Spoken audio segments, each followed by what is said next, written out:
સુરત મહાનગરપાલિકાની વધુ એક ઘોર બેદરકારી સામે આવી હતી। વરાછાની અર્ચના સ્કૂલ નજીક રવિ પાર્ક સોસાયટી પાસે છેલ્લા 4 દિવસથી રોડ ખોદેલી હાલતમાં છે, જેના કારણે રોડ પર કીચડ ફેલાતા 10 થી વધુ બાઇકો સ્લીપ થઈ હતી, જેના કારણે બાઇક ચાલકોને ઈજા પહોંચી હતી।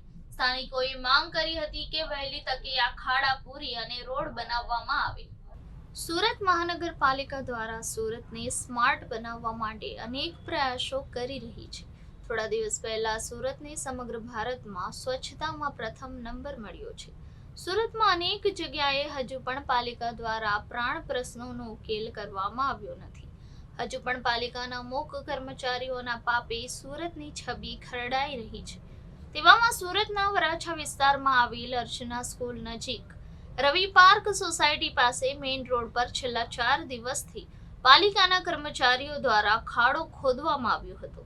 આ જગ્યા પર કામગીરી પૂર્ણ થઈ ગયા બાદ પણ આ ખાડો જેમ તેમ પૂરીને જતા રહ્યા હતા, જેના કારણે રોડની બીજી સાઈડથી પાણી નીકળી રહ્યું છે।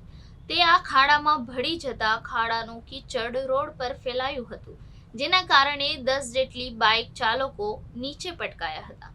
અકસ્માતની ઘટના બનતા આસપાસના દુકાનદારોએ બેરિકેડ મૂકી રસ્તો બંધ કર્યો હતો અને એક બાઇક ચાલકો નીચે પટકાતા તેમને ઈજાઓ પણ થઈ હતી।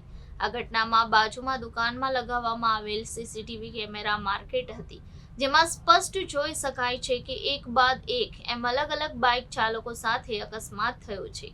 ઘટનાને પગલે સ્થાનિક દુકાનદારોમાં પણ રોષ જોવા મળ્યો હતો। પાલિકાના કર્મચારીઓ દ્વારા યોગ્ય કામગીરી નહીં કરાતા તાત્કાલિક કામગીરી કરી ખાડો પૂરવા માંગ કરાઈ હતી। મારું નામ લાખાભાઈ। પછી 10-12 જણા પડી ગયા હતા, પછી બધાને ઊભા કર્યા, પછી સાઈટ જ આખી બંધ કરાવી દીધી ઊભા રહીને થોડોક ટાઈમ સુધી। પછી બધા ઊભા કરીને જતા રહ્યા, 10-12 જણા પડી ગયેલા હતા।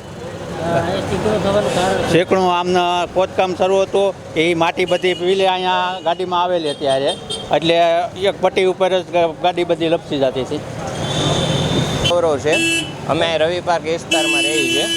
અહીંયા 3-4 દિવસ પહેલાં એસએમસીને કંઈ કારણોસર ખોદકામ કરવામાં આવ્યું હતું, તો 3-4 દિવસ નીકળી ગયા અને એ ખાડોની માટીને પાણીને ત્યાંથી નીકળતું રહે છે। એને લીધે પેલી ગાડીઓવાળા આવે ને એના ટાયરમાં માટી ચોંટે છે અને આ એ ખાડો જે પડે છે એસએમસીનો પેલી ડેનેજનો, ત્યાં બધી ગાડીઓવાળા સ્લીપ ખાઈ ગયા। તો કાલે રાતે લગભગ નહીં 10 ગાડીઓ સ્લીપ ખાઈ ગઈ છે, એમાં ઘણાને લાગ્યું।